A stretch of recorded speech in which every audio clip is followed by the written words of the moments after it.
Здравейте, аз съм Сам и днес ще ви приготвя една семпла домашна пилешка супа. Такава, каквато носи усещане за дом и за безвремие. Пилешката супа е от онези рецепти, които съществуват навсякъде.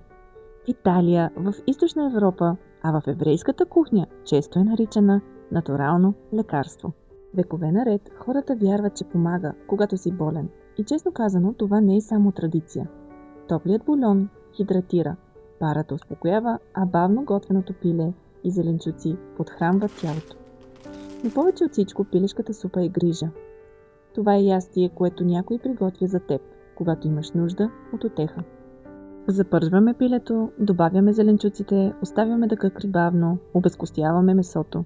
Накрая завършваме с паста и пармеджано реджано. Семпла, лечебна, класическа. Последвайте ме за още рецепти и факти за храната.